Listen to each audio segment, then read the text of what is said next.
6 مہینے تک، کیونکہ وہ بتاتا ہے کہ میرے جسم کے اندر ایسے جیسے سوئیاں چبھتی تھی، جلن ہوتی تھی، اور ایسا لگتا تھا کہ جیسے کوئی کاٹ رہا ہے مجھے،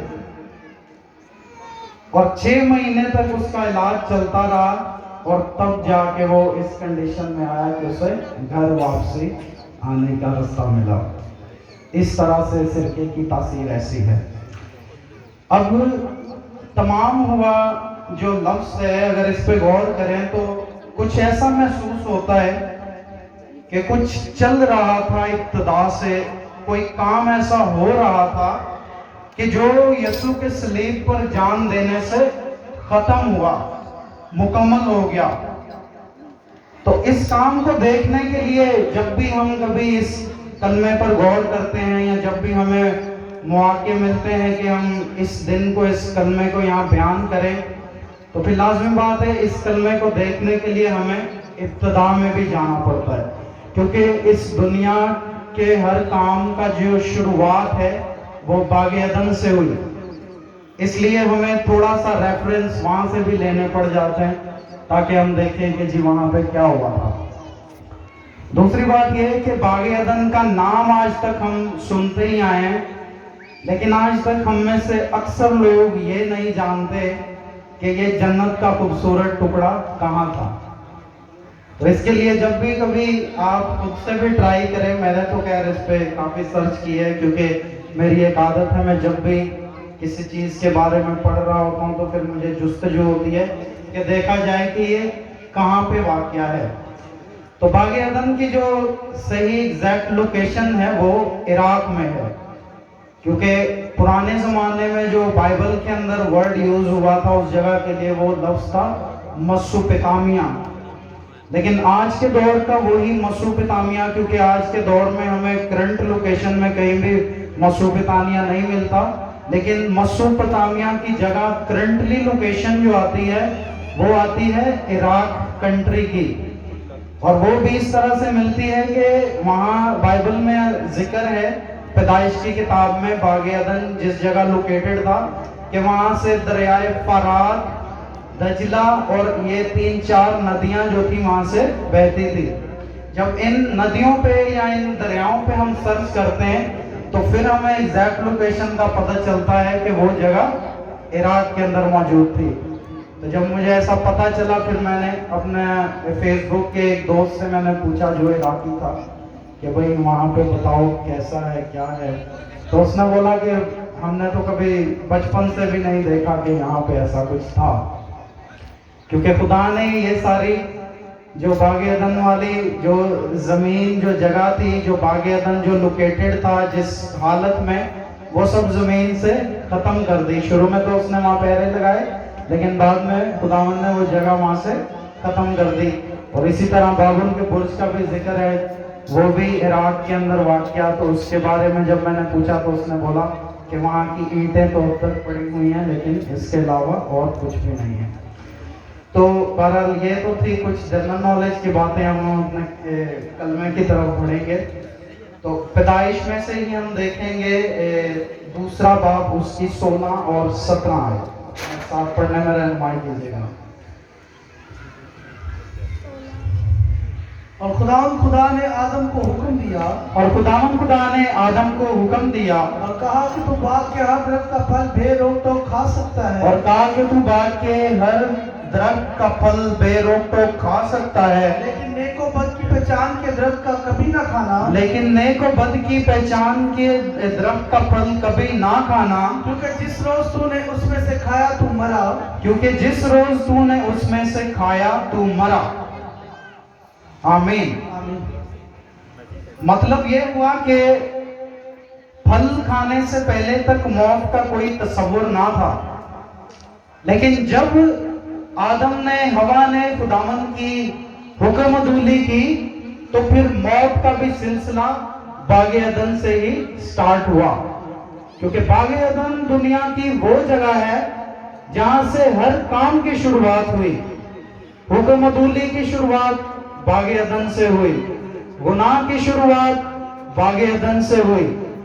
قتل کی شروعات جیسے قائن نے اپنے بھائی ہابیل کو قتل کر دیا، وہ بھی ساری لوکیشن وہی تھی جو کہ باغ عدن کے آس پاس کی لوکیشن تھی. تو باغ عدن وہ مرکز ہے دنیا کا جہاں سے دنیا کا ہر کام شروع ہوا. اور جب آدم نے گناہ کیا تو کیا تھا کہ آدم گناہ سے پہلے خدا کے ساتھ اتنا اٹیچ تھا کہ بائبل میں لکھا ہے کہ وہ ٹھنڈے وقتوں میں خدا کے ساتھ باتیں کیا کرتا تھا. لیکن جب اس نے گناہ کر لیا تو پھر خدا کے ساتھ انسان کی جدائی ہو گئی. ایسی جدائی ہو گئی کہ جب گناہ کے بعد خدا نے آدم کو پکارا تو پھر آدم نے کیا کہا کہ میں نے باغ میں تیری آواز سنی مگر میں ڈرا. اور اس سے پہلے کبھی بھی آدم نہیں تھا ڈرا خدا سے. وہ اسی طرح باتیں کرتا تھا جیسے دوست باتیں کرتے ہیں. لیکن جب گناہ آ گیا اس کی زندگی میں تو ایک جدائی کی وجہ سے اس کے دل میں آدم کے دل میں خوف پیدا ہو گیا, ڈر پیدا ہو گیا کہ میں خدا کے سامنے کس طرح جاؤں, کیونکہ خدا کی حضوری پاک حضوری ہے اور خدا کی نظر پاک ہے. وہ بدی کو دیکھ نہیں سکتی, وہ بدی کو برداشت نہیں کر سکتی. اس لیے خدا نے آدم کو باغ عدن سے نکال دیا اور باغ عدن کے چوگرد میں آتشی تلواروں کا پہرا ٹھہرا دیا تاکہ ایسا نہ ہو کہ آدم واپس باغ کی طرف جائے اور اس درخت کی طرف جائے جس پہ زندگی کا پھل ہے اور اس میں سے کچھ کھا نہ لے تاکہ ہمیشہ کی زندگی جیتا رہے. تو جب گناہ ہو گیا تو پھر اور زیادہ زندگی مشکلات میں آ گئی. پہلے کسی کو کوئی محنت مشقت نہیں کرنی پڑتی تھی, کسی کو زمین جوتنی نہیں پڑتی تھی, خون پسینے کی روٹی نہیں کھانی پڑتی تھی. لیکن گناہ کے باعث سزا کا جو دور ہے وہ بھی باغ عدن سے ہی شروع ہوا, کیونکہ اس وقت خدا نے آدم, ہوا اور ابلیس ان تینوں کو وہیں پہ سزا دے دی. اور پھر سزا کے بعد آدم نے محنت اور مشقت کی روٹی کھائی اور اس نے اپنی ساری عمر بھر اسی طرح محنت میں گزار دی, کیونکہ انسان کی خدا سے جدائی ہو گئی. اور اس طرح کی جدائی ہو گئی, انسان اس طرح کا خوف زدہ ہو گیا خدا سے بات کرنے کے لیے کہ آپ نے پڑھا ہوگا کہ موسیٰ کی شریعت میں جب 5 کتابیں جو شروع کی لکھی گئی ہیں ان میں ایک جگہ بیان کیا گیا ہے جب موسیٰ سارے قوم کو لے کر خدا سے بات کروانے کے لیے پہاڑ کے قریب گیا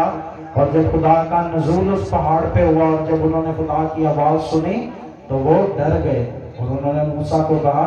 کہ آئندہ ہمیں کبھی بھی اپنے خدا سے نہ ملوانا, جو بھی بات چیت ہے تو اسے خود ہی کر لیا کر. اتنا انسان میں خوف پیدا ہو گیا, گناہ کی وجہ سے اتنی دوری پیدا ہو گئی کہ جو آدم ڈائریکٹلی باتیں کیا کرتا تھا اسے پھر سہاروں کی ضرورت پڑ گئی, نبیوں کے سہاروں کی, پیغمبروں کے سہاروں کی. وہ خود سے خدا سے بات کرنے کے لائق نہ رہا. اور پھر اس طرح سے انبیاء کرام کا سلسلہ, پیغمبروں کا سلسلہ چلتا رہا, یہاں تک کہ انسان بدی برائی میں گناہ میں اتنا بڑھ گیا کہ آپ میں سے بہتوں نے دیکھا ہوگا, پڑھا ہوگا, سنا بھی ہوگا بائبل میں سے کہ جب لوط کا واقعہ بھی ہم پڑھتے ہیں تو وہ بھی شہر جو تھا وہ بدی کی وجہ سے تباہ ہو گیا. خدا نے اس پہ گندک اور آگ برسائی. تو جس طرح سے دنیا بڑھتی گئی, گناہ بڑھتے گئے, بدیاں ہوتی گئیں, یہاں تک کہ ایک آیت میں لکھا ہے کہ خدا جو ہے انسان کو پیدا کرنے سے مولول ہوا, مطلب غم زدہ ہوا, دکھ کیا خدا نے. جس انسان کو اس نے اپنے ہاتھوں سے اپنی صورت اپنی شبیہ پر بنایا, اسی انسان سے خدا اتنا زیادہ غم زدہ ہوا کہ اسے بنانے سے وہ پچھتایا. اور ہمارے لیے یہ بہت ہی بے شرمی کی بات ہے کہ اگر خدا ہماری ذات سے غم زدہ ہو, جسے کہ اس نے بنایا بھی اپنے ہاتھوں سے اتنی محبت سے. تو جب گناہ بڑھتے ہی چلے گئے, بدیاں ہوتی گئیں, انسان کی خدا سے دوری ہوتی گئی, تو پھر کیا ہوا کہ موسوی شریعت کے مطابق خدا نے انسان کو ایک رستہ بتایا کہ جس کے ذریعے سے وہ خدا کے پاس جا سکتا تھا۔ آپ نے سنا ہوگا کہ جب مصر پہ بھی موت کی وبا آئی تو خدا نے انہیں بتا دیا کہ بھئی اس رات کو اس طرح کا واقعہ پیش ہوگا کہ سارے پلوٹے مصر میں سے مار لیے جائیں گے، کیا جانور، کیا انسان، کیا بوڑھے، کیا بچے۔ تو جو اسرائیلی اپنے گھر کے باہر چوکٹوں پر خون برے کا لگائے گا اس کے گھر میں تو مری کی وبا نہ آئے گی، لیکن جو باقی لوگ ہیں ان کے گھروں میں اسی طرح مری کی وبا آئے گی اور وہاں رونا پیٹنا ہوگا۔ تو جب اسرائیلیوں نے اپنے گھروں کے آگے چوکٹوں پر برے کا لہو لگا دیا تو کیا ہوا کہ ان گھروں کی بچت ہو گئی، وہاں سے کسی کی ہلاکت نہیں ہوئی، اسرائیلی لوگوں کے گھرانوں میں سے کوئی مرا نہیں، لیکن مصری جو لوگ تھے ان کے کیا بوڑھے بچے، جوان، کیا جانور، کیا انسان، جتنے بھی پلوٹے تھے تمام کے تمام مارے گئے۔ تو جب یہ واقعہ پیش آیا، جب خدا نے انہیں خون لگانے کا کہا تو بنی اسرائیل کے ذہن میں اس وقت یہ بات اس وقت سے آ تو گئی ہوگی کہ خون کے ذریعے سے انسان کی ہلاکت سے بچت ہے۔ لیکن مزید جب وہ یہاں سے نکل گئے مصر سے اور جا کے اسرائیل میں بسنے لگے تو خداوند نے پہلے سے ہی موسیٰ کو کتابیں جو لکھوائیں 5، ان میں خدا نے سارا طور طریقہ سمجھا دیا، بتا دیا کہ تم اس طرح سے ہیکل بنانا اور اس طرح سے۔ جب ہیکل تیار ہو گئی تو پھر اس میں قربانیوں کو بھی سارا سلسلہ خدا نے انہیں بتایا۔ اور جب یہ قربانیاں شروع ہو گئیں تو کیا ہوا کہ چھوٹے بڑے گناہوں کے لیے چھوٹی بڑی قربانیاں، طرح طرح کی قربانیاں، کیونکہ بائبل مقدس میں لکھا ہے کہ خون بہائے بغیر معافی نہیں ہے۔ میرے ساتھ یہ حوالہ دیکھیے ذرا، عبرانیوں 9 باب اس کی 22 آیت ہے۔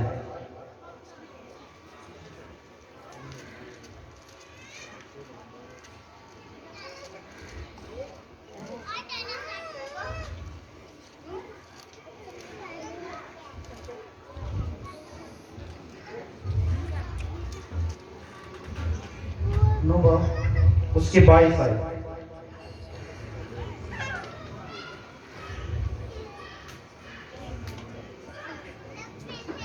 اور تقریباً سب چیزیں شریعت کے مطابق خون سے پاک کی جاتی ہیں، خون سے پاک کی جاتی ہیں، اور بغیر خون بہائے معافی نہیں ہوتی، اور بغیر خون بہائے معافی نہیں ہوتی۔ مطلب کہ معافی کے لیے قربانیوں کا ہونا ضروری تھا، معافی کے لیے خون کا بہانا ضروری تھا، کیونکہ خون بہائے بنا معافی نہیں۔ اس لیے خدا نے بنی اسرائیل کو جو شریعت دی اس نے طرح طرح کی انہیں قربانیاں لکھوائیں، جن میں خطا کی قربانی تھی، اور اس طرح سے بہت ساری قربانیاں جو ڈیٹیل میں جب آپ اس وقت پڑھتے ہیں تو آپ کو پتہ چلتا ہے ان سب قربانیوں کا۔ لیکن یہ قربانیاں سالوں سال، صدیوں صدیاں چلتی رہیں، لیکن اس کا کوئی بھی آخری حل نہیں ملا انسان کو، کیونکہ ہر سال اسی طرح ہوتا تھا کہ وہ جاتے تھے ہیکل میں، قربانیاں نذرانتے تھے اور پھر وہ وہاں سے واپس آ جاتے تھے، اور پھر ہر سال بسال اسی طرح سے چلتا رہتا تھا۔ اور قربانیوں کے لیے بھی ہر شخص جو ہے وہ کفارہ بھی نہیں دے پاتا تھا، کیونکہ جو سردار کاہن ہوتے تھے، ہیکل کے اندر ایک پاک ترین مقام تھا جہاں پہ صرف سردار کاہن جاتا تھا۔ باقی ہیکل میں تو سب کاہن ہوتے تھے، لیکن جو پاک ترین مقام تھا جہاں پر کفاروں کے لیے خون چھڑکا جاتا تھا، وہاں صرف اور صرف سردار کاہن جو ہے وہی جایا کرتا تھا، اور وہ جا کے وہاں اپنی انگلی خون میں ڈبو کے 7 دفعہ چھڑکتا تھا خون، اور پھر اس طرح سے وہ کفارے کے لیے جو ہے وہ ایک قربانی ادا کرتا تھا۔ اور اگر تو وہ قربانی قبول ہو جاتی تو وہ کائن وہاں سے بچ کے آ جاتا، اگر نہیں تو وہ وہیں مر جاتا تھا۔ اور پھر اسے رسیوں سے باندھ کر باہر کھینچ لیا جاتا تھا، کیونکہ اس پاک ترین مقام میں عام انسان کا جانا ممنوع ہو چکا تھا۔ جیسے کہ میں نے بتایا کہ آدم نے گناہ کیا اور خدا سے ایسی جدائی ہو گئی کہ یہ بات پھر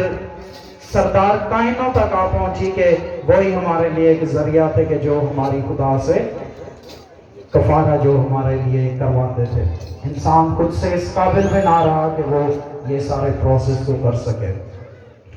تو قربانیوں کا سلسلہ چلتا رہا، لیکن کوئی بھی ابدی خلاصی یا کوئی بھی ابدی نجات کا عمل نظر نہیں آتا تھا۔ ایسا ہی لگتا تھا کہ جیسے ساری زندگی انسان کو اسی پروسیس سے گزرنا ہے۔ لیکن پھر خداوند نے کیا کیا کہ ایک وسیلہ ہمارے لیے پیدا کیا، جو کہ وسیلہ یسوع مسیح تھا، جسے اس نے اس کام کے لیے چنا، کیونکہ بھیڑوں اور بیلوں اور بکروں کے لہو سے ہمیں کبھی بھی ابدی نجات نہیں مل سکتی تھی۔ اس لیے خداوند کا یہ منصوبہ تھا کہ کوئی ایسی قربانی ہو جو کہ ابدی خلاصی دے، جس سے ہماری ہمیشہ کے لیے ان قربانیوں سے، ان رسموں سے عادت چھوٹ جائے۔ میں کبھی کبھی سوچتا ہوں کہ اچھا ہے کہ اب ہم اس دور میں نہیں کہ ہمیں اب بھی قربانیاں کرنی پڑیں، ورنہ پاکستان کا آپ نے حال دیکھا ہے، عید آتے چیزیں مہنگی ہو جاتی ہیں اور جانور ایک ڈیڑھ دو تین لاکھ سے کم نہیں۔ لیکن خداوند یسوع مسیح نے ہمارے لیے صلیب پر جان دے کر نہ صرف ہماری اس طرف سے بچت کروائی ہے، بلکہ ہمیں ابدی زندگی، ابدی خلاصی بھی دی ہے۔ کیونکہ اس سے پہلے یا قربانیوں کے دور میں یا قربانیوں کے دور سے پہلے ایسا تھا کہ جو بھی مر جاتا تھا اس کے لیے صرف ہمیشہ کی موت ہی اس کے لیے جو ہے وہ تھی کہ بس جی یہ ختم ہو گیا اور اب ساری اس کی کہانی ختم۔ لیکن جب یسوع نے صلیب پر جان دی تو اس کے جان دینے سے کیا ہوا کہ ہمیں ایک نئی زندگی کا بھی پیغام ملا، کہ یہی نہیں کہ اگر مر گئے تو سب کچھ ختم، بلکہ مرنے کے بعد، مسیح میں سو جانے کے بعد بھی نئی زندگی شروع ہوئی۔ اور یہ ایسی زندگی ہے جو ہمیں ہمیشہ زندہ رکھے، کیونکہ ہمارا جسم تو فانی ہے، یہ تو قبر میں جا کے گل سڑ جاتا ہے، ختم ہو جاتا ہے، اسے کیڑے کھا جاتے ہیں، لیکن ہماری روح کی مسیح کے جان دینے سے پہلے ہماری روح کی کوئی سیفٹی نہیں تھی۔ لیکن جب یسوع مسیح نے صلیب پر جان دی تو اس نے کیا کیا کہ ہمیں بدیوں سے، برائیوں سے بچایا، ہمارے گناہوں کو معاف کیا، ہمیں ایک ذریعہ پیش کیا زندگی کا، ابدی زندگی کا۔ اور خداوند یسوع نے خود ہی جسم میں آ کر ہمارے لیے یہ فدیہ دیا، کیونکہ بیلوں بچڑوں کا خون ہمارے لیے کافی نہ تھا، ان کی قربانیاں ہمارے لیے کافی نہ تھیں، اور اس لیے مسیح نے آپ ہی خون اور گوشت میں آ کے ہمارے لیے یہ قربانی دی۔ میرے ساتھ حوالہ دیکھیے گا، عبرانیوں 2 باب اس کی 14 آیت۔